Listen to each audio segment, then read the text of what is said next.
use for a subject on this day. There's something about the old. All right, come on. We're going to prove it in just a second. There's something. Somebody shout, there's something. There's something about the old. Hallelujah. Amen. First thing I want to establish, amen, is Colossians chapter 1, verses 12 through 19. Colossians chapter 1, verses 12 through 19. It simply says, giving thanks unto the Father, which hath made us meet to be partakers of the inheritance of the saints in light, who have delivered us from the power of darkness. Somebody say, I've been delivered. I've been delivered. And have translated us into the kingdom of his dear Son. I had to go through something, but now I'm white as snow. I had to go through some hurting days, but now I feel good. Somebody shout, I feel good. I feel good. Verse 13, who have delivered us from the power of darkness and has translated us into the kingdom of his dear Son, in whom we have redemption through his blood, even the forgiveness of sins, who is the image of the invisible God, the firstborn of every creature. God said this is the firstborn of every creature. In the beginning was the Word. Before anything came to be, he was already there. He has no beginning and no ending, right? So it says here, the firstborn of every creature. Somebody shout, we talking about Jesus. Verse 16, for by him were all things created. There ain't nothing that you see now that man can get credit for. Out of man with computers, God said you were the first computer. You were the first smartphone. Hello, somebody. You were the first, amen, smart car, whatever. Amen. I gave you a left foot and a right foot. So you are the greatest creation ever. Amen. It says, for by him were all things created that are in heaven and that are in the earth. Things that are visible and things that are invisible. Whether you can see it or not, God created. Listen, I feel the wind when it blows. But I don't ever see it, but I believe the wind. I believe he sent it from the north to the south, to the east, and to the west. I believe he sent it. Somebody shout, he sent it. It says, whether they be thrones or dominions or principalities or powers, all things were created by him and for him. So things that we go through is not for us. It's for his glory. Sometimes God lets you go through tough times in order for him to get the glory. Sometimes God will let sickness attack you in order for him to get the glory. Sometimes he'll let you get broke, busted, and disgusted, like the elders say. He'll strip you down to nothing in order to build you back up into something. And when he builds you back up, you'll realize it wasn't you that did it, but it was God that was on your side. Anybody can shout, God, I thank you for being on my side. Verse 17, it says, and he is before all things. Before a thought comes in your head, God is already before that. Before the check hit your bank account, God said, I was already before that. Somebody that's sick, before you get the report that you're healed, God said, I was already there. That was somebody else. And he is before all things, and by him all things consist. So this is the thing I want to build up for us this morning. We're using that there's something about the old. The first thing we got to understand is that God is the head of everything. Let's establish this, Nolan, that without God there is nothing. That's right. Without God there is no you, there is no me, there's no church, there's no your house, there's no your job, your car, whatever. There's no kids, no grandkids. If it wasn't for God being first in our life, anything that you see now you wouldn't be able to see. And since Christ is the head, and also not only the head, but he's the head of the church, right? Yeah. It said Christ is the head. And then all of a sudden, he said, I'll do something. Over in Jeremiah 3 and 15, since Christ is the head, he said, I'll do something. He said, I'll give you something. Yes.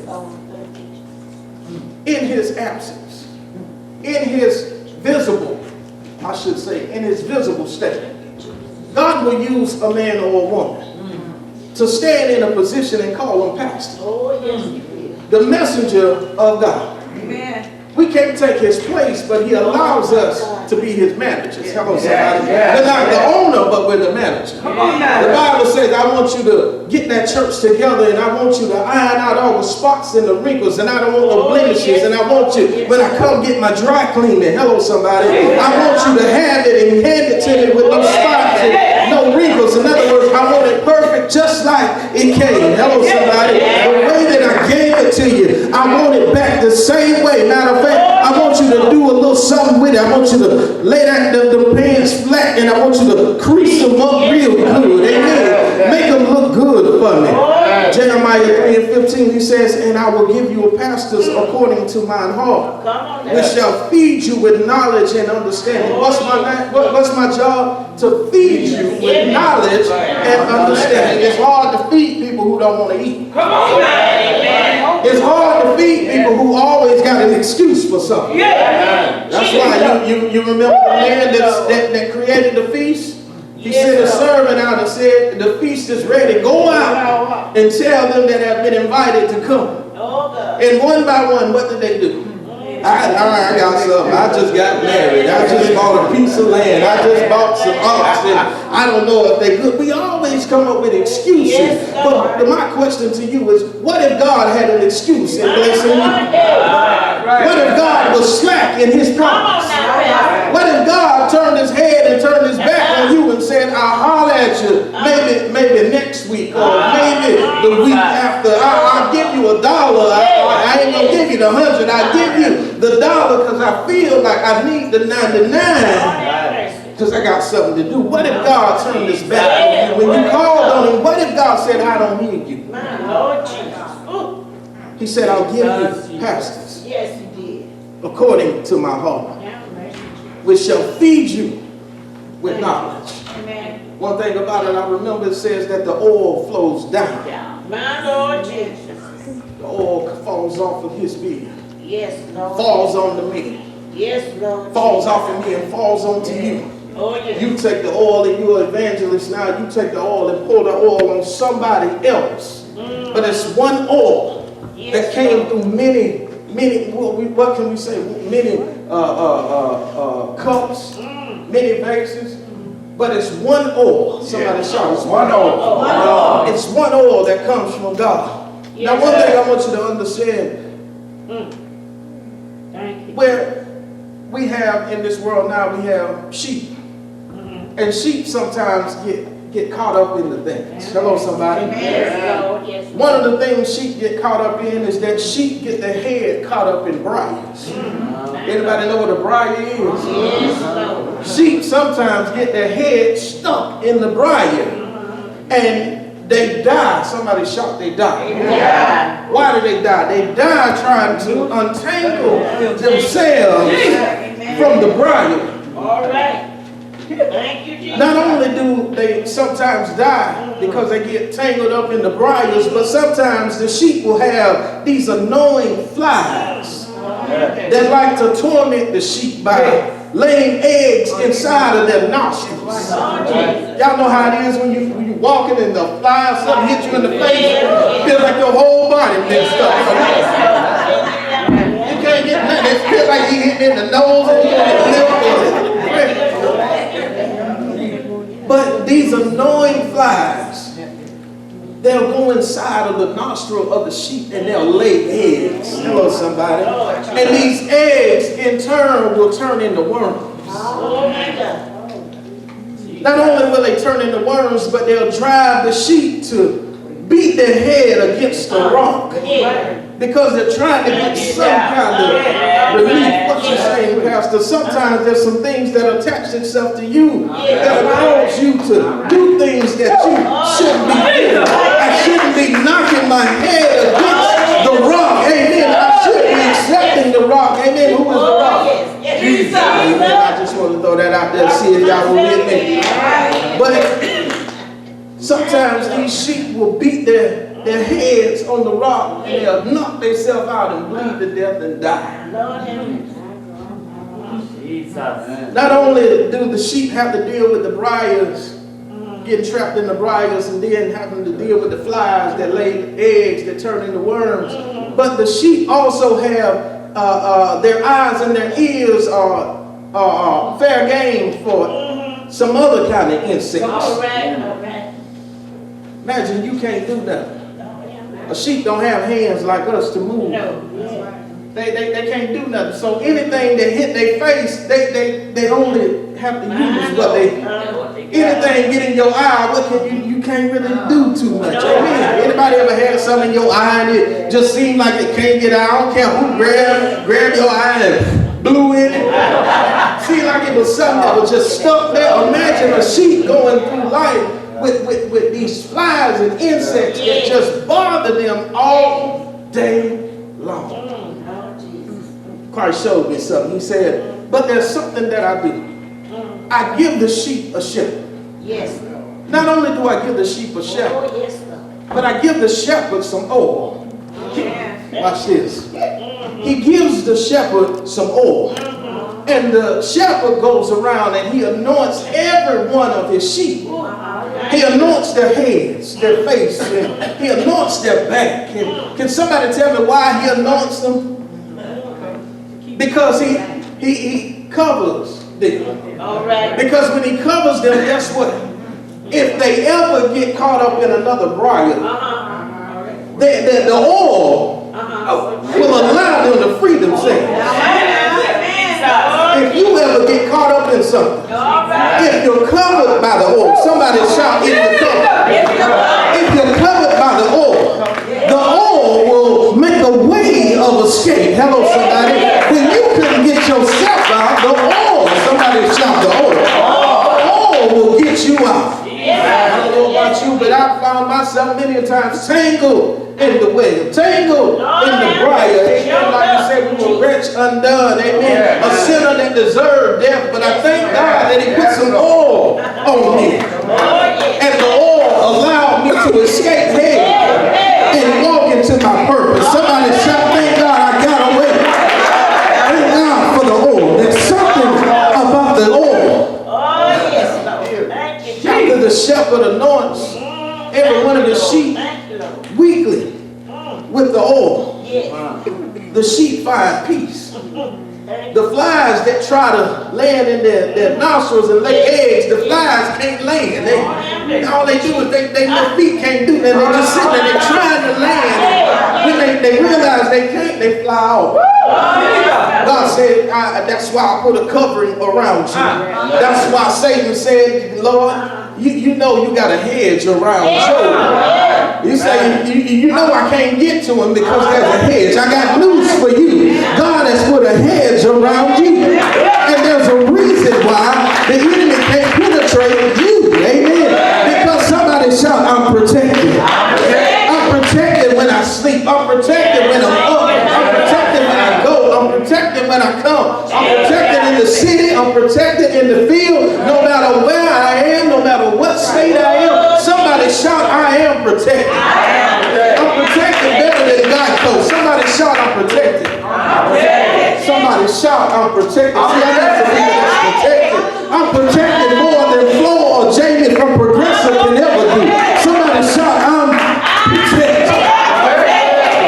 Glory God. Thank you, Jesus. The oil. Somebody shout the oil. The oil forms a barrier of protection against the evil that tries to destroy the sheep. So instead of the sheep banging his head against the rock, now the sheep can walk in the midst of trouble. The sheep, amen, can walk now and have faith that no matter what comes, this is where you get the verse that says, no weapon that is formed against me shall prosper. The sheep understand that. Somebody shout the sheep. The sheep understand that no weapon that is formed against me shall prosper because the shepherd has anointed me with oil. Somebody shout, I'm free. Maybe you're here today and you got yourself tangled up in the briar recently. Or maybe, just maybe, today is a warning that you're going to have a briar moment this week.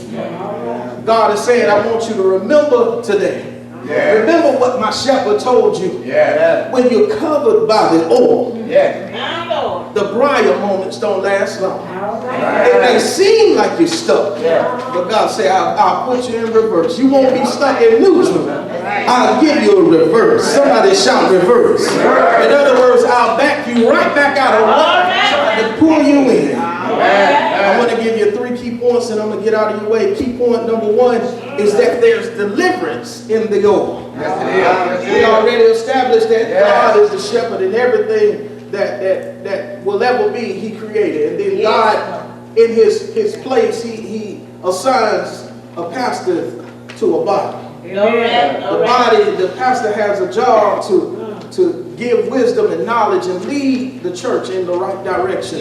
Connect the church back to God, and not only connect them, but keep them connected. Then the pastor has the job of anointing every sheep with oil.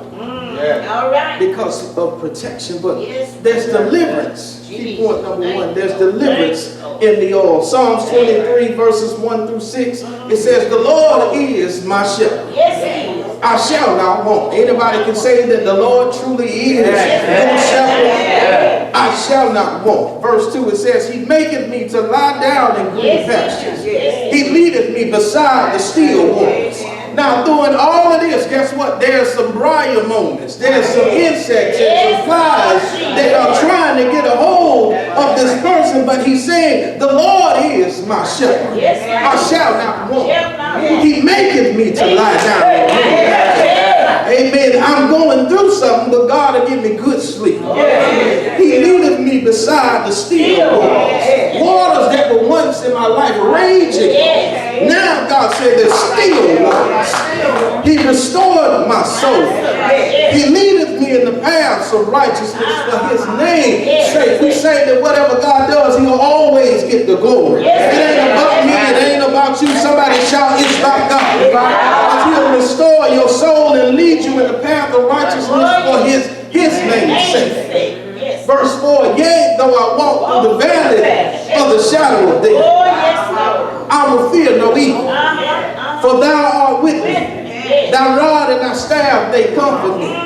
In other words, God, I'm covered by the blood. And God, I'm covered by the oil. Hello, somebody. Verse 5, it says, thou preparest a table before me in the presence of my enemies. I don't want not nail one of my enemies to miss what God is doing. I want them to have a seat at the table. I want them to have a plate as well. Amen. But while I'm there, it says, thou anointest my head with oil. In the midst of my enemies, in the midst of the naysayers, God will set a spot for you. And he said, not only will I set a spot for you, but I'll anoint your head with oil. I know they say you shouldn't be, that you couldn't be, you wouldn't be, you ought not to be. But God said, I will anoint your head in the midst of everybody that can't see what I'm doing in you. There's deliverance in the oil. Somebody shout, there's deliverance. When I can't see my way, there's deliverance in the oil. When you were wretched undone, thank God for the oil. Somebody shout the oil. Thank God that the oil ran down and it fell on you and it fell on me. Somebody once again shout the oil. Thou anointest my head with oil. My cup runneth over. In the midst of everything, I'm delivered. I could act the fool, but my head has been anointed. I could show out, but my cup runneth over. I'm too busy worried about my cup running over to get into it with the ministry. Hello, somebody. That's how sticks and stones, they do hurt every now and then. But I'm too focused on the oil that's on my head, and I'm too focused on my cup. Somebody shout my cup. My cup running over. In other words, I'm walking in my blessed season right now. I'm too blessed to be stressed. I'm too set up to be torn down. I've come too far to turn back now. Anybody got that testimony? I've come too far to turn back now. Verse 6, it says, surely goodness and mercy shall follow me all the days of my life, and I will dwell in the house of the Lord forever. But my head has been anointed with oil, and I've been delivered. There's deliverance in the oil. Hello, somebody. The oil will pull you out of some things. Second key point I want you to understand is that there's healing in the oil. Hello, somebody. James chapter 5 verses 14 and 15, it asks the question, it says, is any sick among you?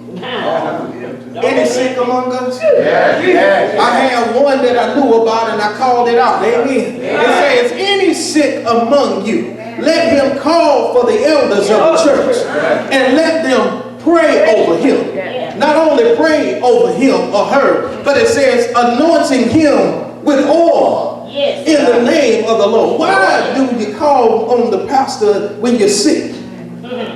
So I can pray for you. Pray with you. And also, you're my sheep.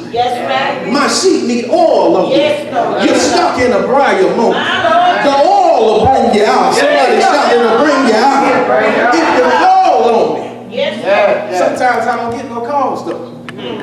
I find out after. After, that's too long. Because I realized Christ is the head. He put me second. Then he gave me a charge. I got to do my job. Amen. Let me do my job. Amen. If you ever find yourself in a sick moment, on your way to Shan's, call me. Call me. Let me pray with you. Let me know what's going on. Let me get on 75 or 40 or 121 and come where you are. And let me put these hands on and anoint you with oil. I ain't feeling on you. I'm just letting the enemy know you got to release what God has given to me. You got to release what God has entrusted in my care. God said, for me, that I will be judged more severely than anybody. That's right. Since I'm going to get judged, you might as well help me out. Help me build my resume up. God, I had one that was sick, God, and I lifted him up to you, and I did exactly what you told me to do. The sickness that should have lasted 6 months, I can't sit down. God won't sit you down until he gets all of the elements together. He want to bless you in the face of everybody that say you should be. Natalie Bennett's daughter ain't nothing. She'll never be nothing. She won't be now. Her mama wasn't that, her daddy wasn't that, this, that, and God will turn right back around and make some. God say, I need all of my come in and see what I'm going to do. You talk about it. Come in. Now, sit down. I ain't going to do it till you get good. I'm going to wait. That's why sometimes it seems like God is delayed. No, God ain't delayed. God say, I'm just getting everything in order. I'm just getting it together. Come on. We ain't going to start service just yet. Because I want you to see what I'm doing. And then it says, verse 12, and he sent and brought him in. Now he was ready. In other words, he was fitting like everybody. And like what I told y'all Tuesday night, I don't wear the kind of suits everybody else wears. I don't drive what everybody else drive. You can come in my neighborhood. We ain't got no gated community. Amen. You can come in our yard, amen. We ain't got all this and that and the other. You can walk on our floor, you ain't got to take your shoes off. You can sit on our furniture, and if it get dirty, we got Scotch Guard. We'll do something to clean it or whatever. You can come to our house, you can eat right there, amen. You can sit over there, you can put that over there. We ain't acting all uppity, amen. We act like God has done something. Because the same thing that you worship, God said, I can easily take it back. But instead, I'd rather say, God, thank you for all the many blessings. Thank you, Lord. He was ready and withal a beautiful countenance and goodly to look to. And the Lord said, arise, anoint him, for this is he. Then Samuel took the horn of oil and anointed him in the midst of his brethren. And the Spirit of the Lord, not only did he get anointed, but it says the Spirit of the Lord came upon David from that day forward. So Samuel rose up and went to Ramah. And the next verse, it tells you that the power that Saul had, God stripped it from him. And all power went David's way. Hello, somebody. So in the midst of somebody who say you shouldn't be, God will strip what they had. That's why I tell folks, don't get jealous when you see other people get blessed. Don't get jealous. Because you don't know what that blessing is. I look at it, I tell them, take care of my car. Take care of my Take care of my house. Amen. Go on, live good. Live good. But God has a way of stripping that thing. It was already set up for me. You might have went in it just to look around. But God set it up for me. Somebody shout, it is for me. It is for me. This is that there's promotion in the oil. Yeah. David couldn't become king until the oil was on. Yeah. You can't be moving forward until the oil is on you. But there's something about the oil.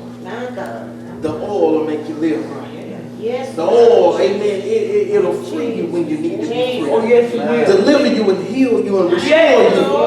The oil will make you slippery in some slippery situations. In other words, God will always set up a way for you to escape. I want to leave you with this. When it seems like God is slow, I want to kill this. We often say that, what we say, what is it? We get my thoughts together. We say, he may not come when you want him. He's an on-time God. Yes, he is. He may not come when you want him, but he'll be there right on time. Now let's come into agreement, and I'm done.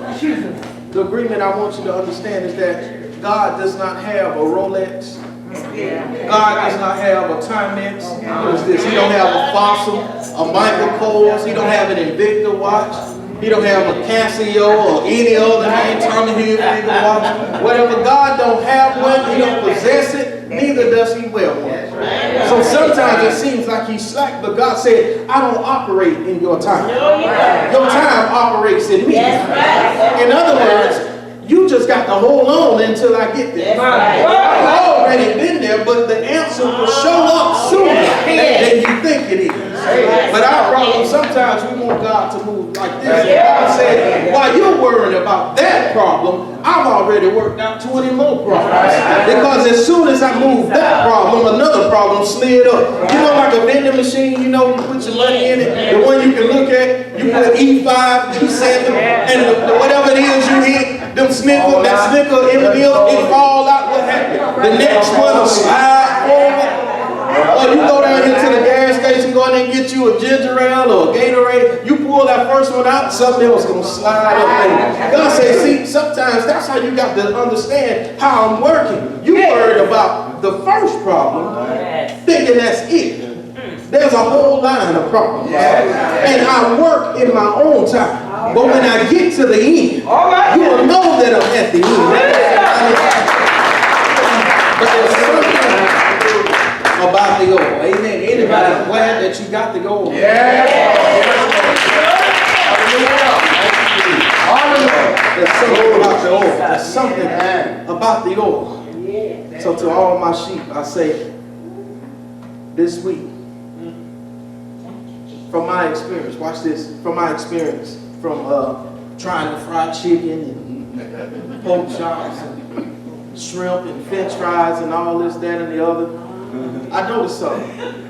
I can't fry the chicken without oil. That's right.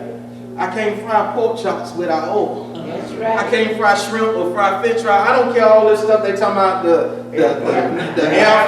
That ain't me. I'm talking about real Crisco, Luana, whatever it is. I'm talking about oil. Amen.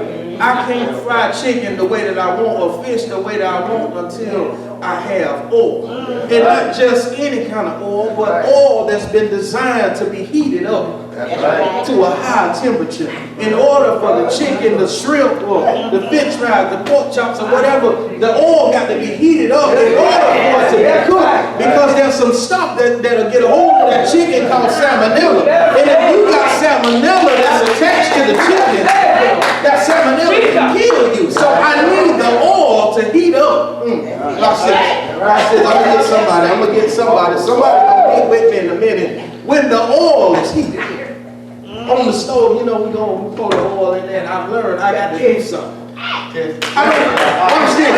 I don't test the oil with gas. I don't test the oil with kerosene or lighter fluid. But I test the oil with water. Watch this.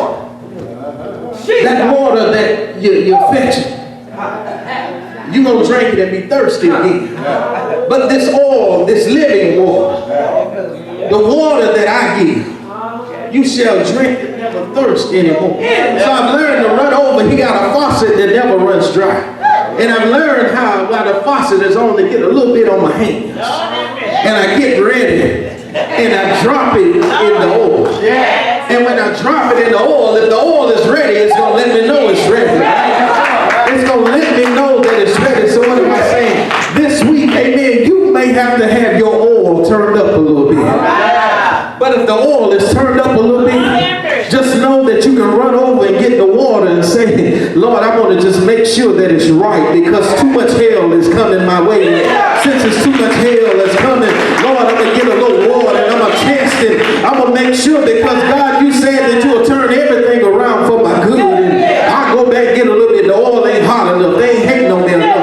I didn't get the kind of report that determines how this oil is going to get hot. So let me turn it up a little bit. I may have to go to the ER, but Lord, give me a little bit more water to try the oil. And when the oil is right, when that chicken hits that oil, watch this. Chicken, as soon as it hit the oil, what it do? It goes down. Sometimes you got to sink.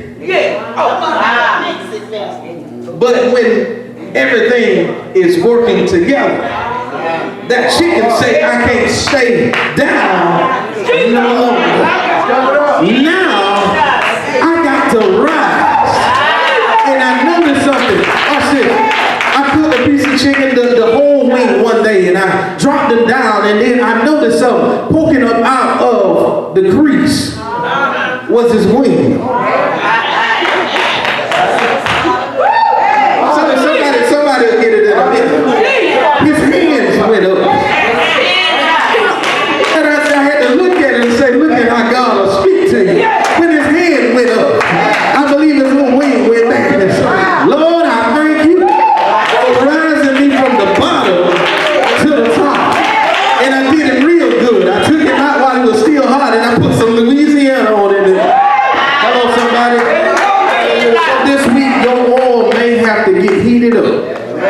But just know that God say, test the oil. What we say, try the spirit by the spirit. Test the oil. When it's hot enough, God say, blessings are on the way. If you ain't under attack, you ain't being blessed. If Nolan ain't going through rough times, we ain't doing nothing. When you're doing something, that's when you see, Lord, but the grease is heating up. And blessings are on the way. So y'all come to your feet. Amen. There's something about the oil. There's something about it.